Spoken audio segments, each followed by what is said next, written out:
네, 묵상 간증 거만한 엄마입니다. 저는 이혼하고 혼자 아들을 키우다 저처럼 홀로 딸을 키우고 있는 지금의 남편을 만났습니다. 당시 30대였던 남편은 파킨슨병 진단을 받았는데 저는 관리만 잘하면 된다는 생각에 그와 재혼했습니다. 이후 저는 아이들을 내가 원하는 대로 행동하도록 교육했습니다.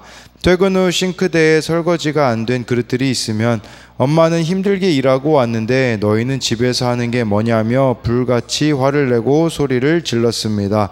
그럼에도 아이들은 저의 말을 잘 들으며 성실하게 공부하는 모범생으로 자라주었기에 저는 저 자신이 꽤 괜찮은 엄마라고 착각했습니다. 그러나 정작 신앙교육은 제대로 하지 않았습니다. 그러다 중학생이 된 아들은 학교 생활이 힘들다며 자퇴를 하고 싶다고 했습니다. 저는 모범생으로 잘 크고 있다고 생각한 아들의 말을 듣고 큰 충격을 받았지만 대학은 안 가도 좋으니 중학교 졸업장만 받아와 라고 했습니다. 그 아들은 억지로 학교에 다녔지만 하나님이 믿어지지 않는다며 교회를 떠났습니다. 그 무렵 저는 큐티하는 공동체에 속하게 되면서 주님을 인격적으로 만났습니다.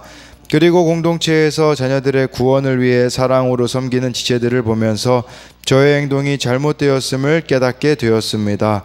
고등학교 2학년이 된 아들은 내신 성적 때문에 두려움과 불안함을 느끼다가 자퇴하고 수능을 쳐서 대학에 진학하겠다고 했습니다.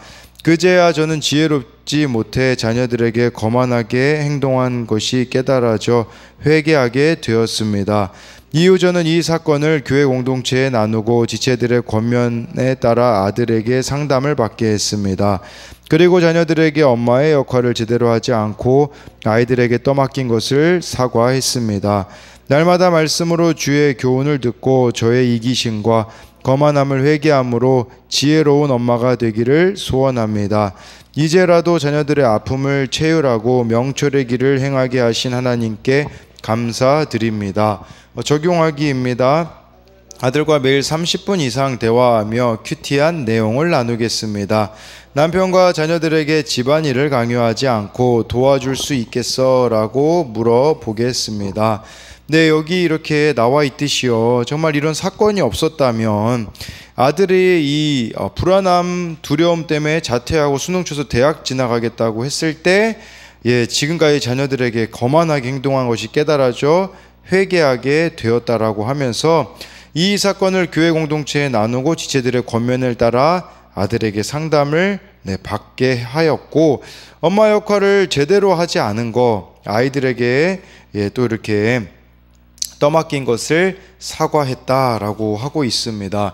이게 지혜의 길이라는 거예요. 잘못된 것을 알았으면 돌이키는 거, 또 이렇게 잘 듣는 것이 지혜라고 할 수 있는데요.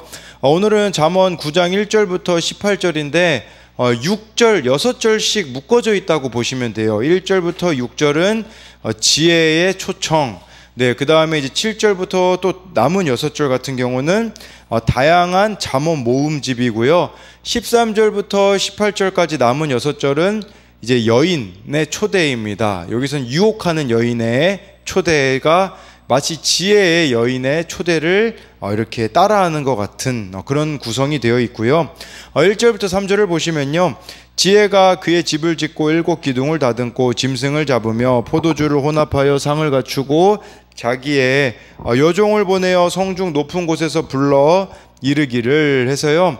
지혜가 초청을 합니다. 막 여종까지 보내고 지혜가 자기 집을 짓고 7 기둥을 다듬었다. 성경에서 숫자 7은 완전수라고 할 수가 있거든요. 그러니까 완벽한 준비를 맞춰 놓았다라고 할 수가 있는 거죠. 그래서 막 2절에 짐승도 잡고 포도주를 혼합하여 상을 갖추고 있다라고 하고 있는 거예요. 그냥 축제를 지금 열었다라고 볼 수가 있는 것입니다. 마치 예수님께서 그 혼인잔치를 준비하시는 것과 같이 지혜가 이렇게 정말 사람들을 구원으로 인도하기 위하여서 모든 것을 다 갖추어 놓았다라는 것이죠. 그래서 1절부터 3절에 대한 적용으로는요. 예수님의 천국잔치에 참여하여 천국을 이 땅에서 누리며 살고 있습니까? 저와 여러분들이 예수님의 이 혼인잔치, 천국잔치에 참여한 자라면요.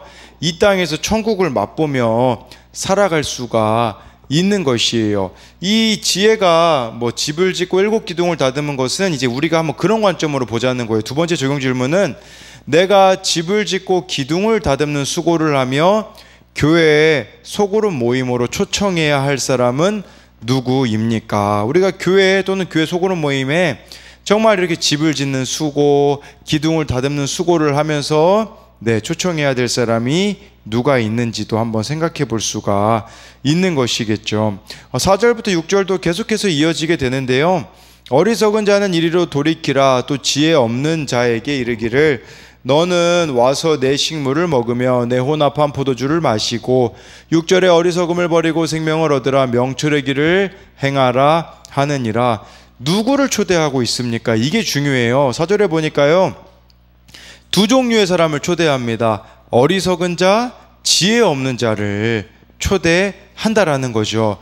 마치 예수님의 그 잔치에 죄인들을 초청하는 것과 마찬가지로 교회 공동체는 어리석은 자, 지혜 없는 자에게 끊임없는 초청장을 보내야 한다라고 할 수가 있습니다. 어리석은 자는요, 원어적인 의미로 젊고 경험이 부족하여 잘 속는 사람입니다.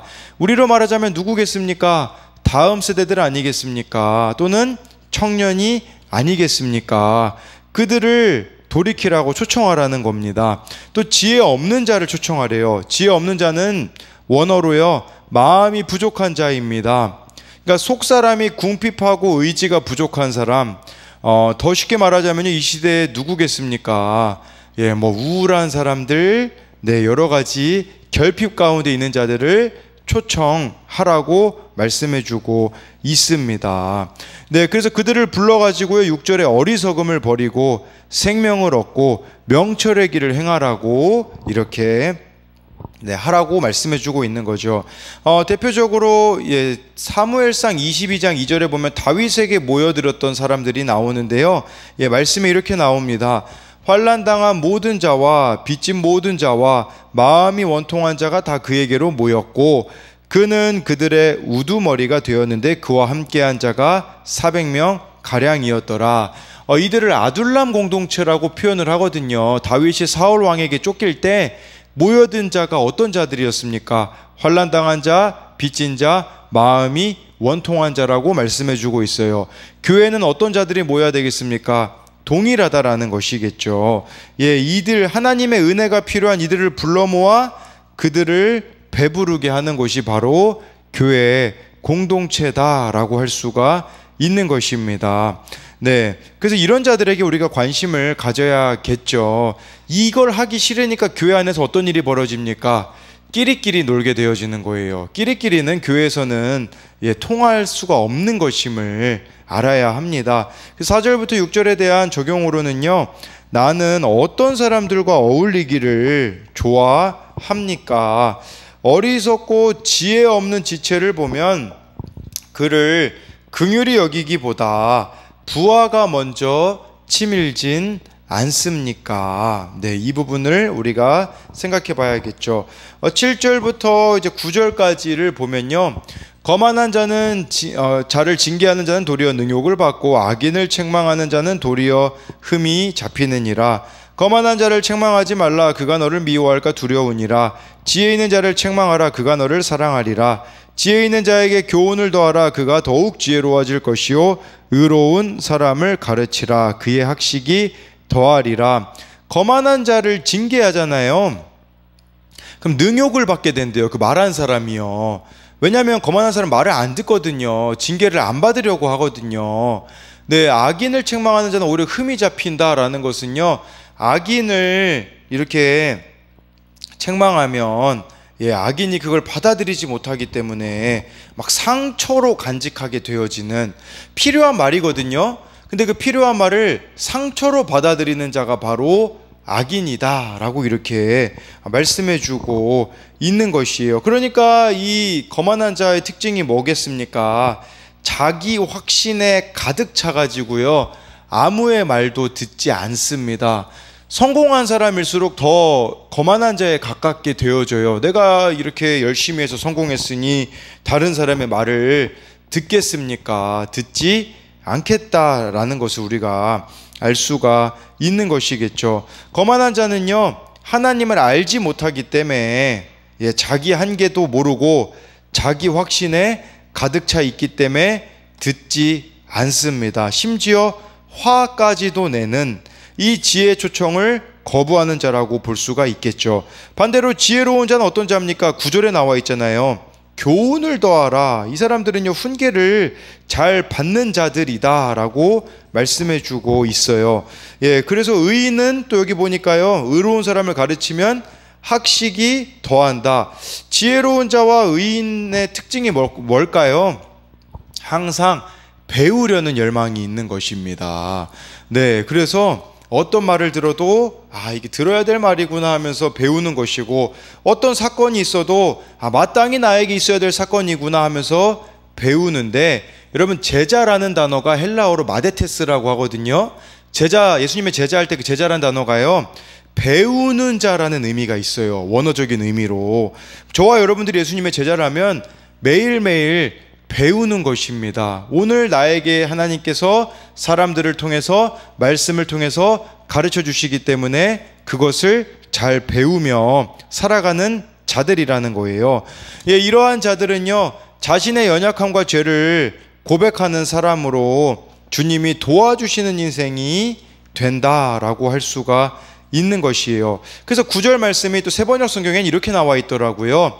지혜로운 사람은 훈계를 할수록 더욱 지혜로워지고, 의로운 사람은 가르칠수록 학식이 더할 것이다 라고 해서요, 풍성해진다라는 게 아니겠습니까? 정말 지혜로운 사람, 의로운 사람은요, 삶이 가면 갈수록 풍성해짐을 말씀해 주고 있는 것이고, 이런 사람들이 공동체에 잘 속하는 자가 아니겠습니까? 공동체에 잘 속해가는 자들이 바로 이런 자들이다 라고 할 수 있는데, 이것에 대한 적용 질문으로는요, 나는 주님의 집에서 지체들과 함께 말씀을 나누는 것이 즐겁습니까? 공동체에 잘 속하고 있냐라는 거예요. 아니면 징계나 책망받을 일이 없다고 여기며 다른 지체를 무시합니까? 예배와 찬양보다 세상의 유흥을 더 즐거워하진 않습니까? 나는 배우려고 하는 자입니까? 아니면 가르치려고만 하는 자입니까? 가르치려고만 한다라는 것은 들으려고 하지는 않는 자를 이렇게 뜻하는 것이라고 볼 수가 있습니다. 10절부터 12절로 가면요, 여호와를 경외하는 것이 지혜의 근본이요 거룩한 하신 자를 아는 것이 명철이니라. 나 지혜로 말미암아 내 날이 많아질 것이요 내 생명의 해가 더하리라. 내가 만일 지혜로우면 그 지혜가 내게 유익할 것이나 내가 만일 거만하면 너 홀로 해를 당하리라 라고 말씀해 주고 있어요. 여호와를 경외하는 게 지혜의 근본이래요. 여호와를 경외한다라는 게 무슨 말이겠습니까? 자기 한계를, 자기 존재를 아는 자입니다. 즉 자신의 무지와 무능을 인정하는 자가 여호와를 경외하게 되어진다라는 것이죠. 그런 자들이 어떻게 되겠습니까? 여기 보니까 명철을 얻습니다. 거룩하신 자를 아는 게 명철이라고 하잖아요. 내 죄를 씻어주시고 의의 옷으로 갈아입히신 주님의 거룩한 성품을 닮아가는 것이 바로 명철이다 라고 할 수가 있는 것이에요. 이런 사람들은요, 11절에요 그 지혜로 말미암아 내 날이 많아질 것이요 생명의 해가 내게 더한다라고 하고 있어요. 하나님을 경외하며 주의 거룩하심을 닮아가는 사람은요, 이 땅에서 감당해야 할 영혼 구원의 사명이 있기 때문에 생명의 해가 더하는 것이에요. 그런 말이 있거든요. 사명자는 죽지 않는다. 리빙스턴 선교사님이 하신 말씀이거든요. 정말 아프리카 선교하시면서 어느 날 맹수의 습격을 받아 피를 철철 흘리는 그때에 사람들이 오늘 하루만 쉬십시오, 치료받으십시오 했을 때 그때 리빙스턴 선교사님이 사명자는 죽지 않는다라고 하면서 그날 또 맡겨진 사명을 감당하고 와서 치료받았다라는 이야기가 있거든요. 내 날이 많아질 것은요, 사명 감당하기 때문에 그 사명에 감당한 영혼 구원의 사명을 감당하는 그것이 있기 때문에 생명의 해가 더할 거라는 거죠. 근데 12절에요 그렇지 않은 인생은 어떻습니까? 지혜롭지 않은 인생, 하나님을 경외하지 않는 인생은요, 예, 내가 만일 거만하면 너 홀로 해를 당하리라. 이게 무슨 말이겠습니까? 예, 거만하면요, 너 홀로 견뎌야 할 게 많을 것이다. 이제 그런 의미인 거죠. 또 그런 의미로도 볼 수가 있어요. 이 거만한 자에게는요, 공동체가 없거나 공동체의 소속감이 없는 자예요. 그러니까 막 사건이 오고 문제가 오잖아요. 혼자예요, 혼자. 그 혼자인 것은 자신의 삶의 결론이라는 것을 알아야 되죠. 잘 먹고 잘 살고 잘 나갈 때는 뭐가 부족하겠습니까? 그런데 인생에 감당할 수 없는 문제가 오면 혼자가 되니까 이 거만한 자들이 우리가 세상에서 보고 있지 않습니까? 자살을 하는 거. 왜냐하면 혼자가 되어봤다고 생각하기 때문인 것이겠죠. 그러니 공동체에 잘 속해가는 것이 지혜로운 길임을 알아야 합니다. 10절부터 12절에 대한 적용으로는요, 나는 자신의 죄인됨을 아는 여호와를 경외하는 자입니까? 손해를 감수하고도 말씀대로 순종한 적이 있습니까? 13절부터 15절까지를 보게 되어지면요, 미련한 여인이 떠들며 어리석어서 아무것도 알지 못하고 자기 집 문에 앉으며 성읍 높은 곳에 있는 자리에 앉아서 자기 길을 바로 가는 행인들을 불러 이르되 라고 말씀해 주고 있어요.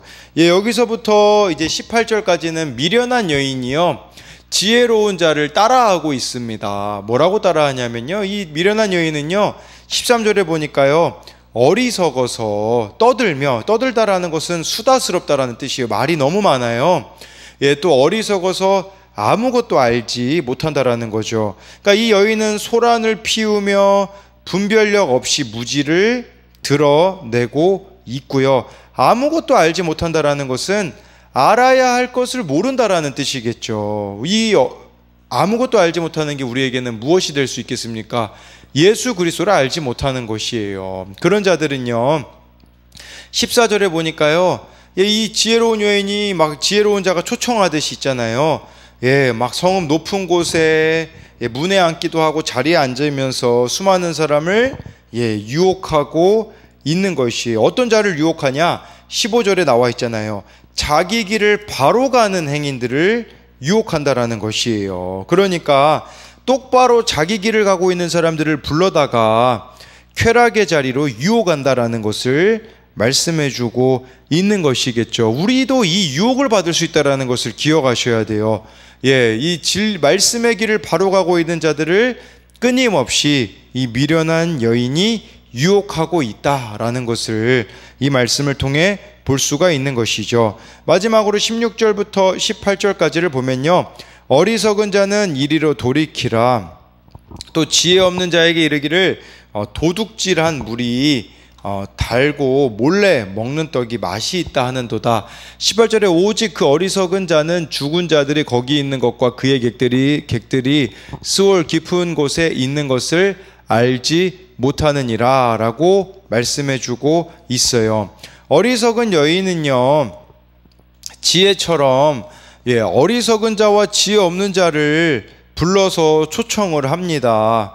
그런데요, 미련한 여인은요, 잔치 음식을 준비하며 베풀지 않아요. 그러니까 뭘 말하는 거냐면, 똑같이 지혜자처럼 막 어리석은 자, 지혜 없는 자 초청하잖아요. 가보면 아무것도 없다라는 뜻이에요. 그래서 17절에 이런 말이나 하고 있잖아요. 도둑질한 물이 달고 몰래 먹는 떡이 맛있다, 이런 이야기만. 그러니까 이것은 미련한 여인은 어리석은 자와 지혜 없는 자에게 나쁜 행위를 감염시키는 거예요. 또 거짓말하고 있는 거죠. 이 지혜 잔치 밖의 삶이 훨씬 더 달고 맛있다고 하는 거예요. 이런 거죠. 천국 잔치 가지 마, 말씀대로 살지 마, 예수님 믿지 마, 그게 더 달콤한 거야, 이렇게 얘기하는 거죠. 예수님 없는 삶이 달콤하다고, 말씀이 없는 삶이 달콤하다고 이렇게 거짓말을 하는 것이죠. 이런 유혹을 우리들이 또한 받을 수 있다라는 것이에요. 근데 이 미련한 여인을 따라가면 어떻게 됩니까? 18절에 결말을 보라는 거예요. 죽음밖에 남아있는 게 없고, 스올은요, 지옥이라고도 말할 수 있거든요. 여러분, 이 어리석은 이 여인을 따라가면요, 이 죄의 유혹을 따라가게 되어지면 우리에게 남는 것은 죽음과 지옥밖에 없다라는 것을 기억하셔야 됩니다. 아까 천국도 이 땅에서 누리는 거라고 한다면요, 지옥도 이 땅에서 누리는 겁니다. 지옥은 죽어서만 가는 곳이 아니에요. 예수님 없는 그 삶 자체가 이미 지옥이다라는 것을 우리가 알아야 한다라는 거죠. 그래서 마지막으로 이것에 대한 적용 질문은요, 나는 말씀 묵상과 취미 생활 중 무엇이 더 기다려집니까? 여러분에게 달콤한 세상 유혹은 무엇입니까? 달고 맛있는 세상을 조금이라도 더 맛보고 싶어 내 시간과 힘을 쓰고 있지는 않습니까? 나의 미련함과 어리석음 때문에 수월 깊은 곳에 있게 된 사건은 무엇입니까? 라고 해가지고요, 저와 여러분들이 이 잠언 말씀처럼 지혜의 길, 생명의 길을 선택하는 자들이 되기를 소망합니다.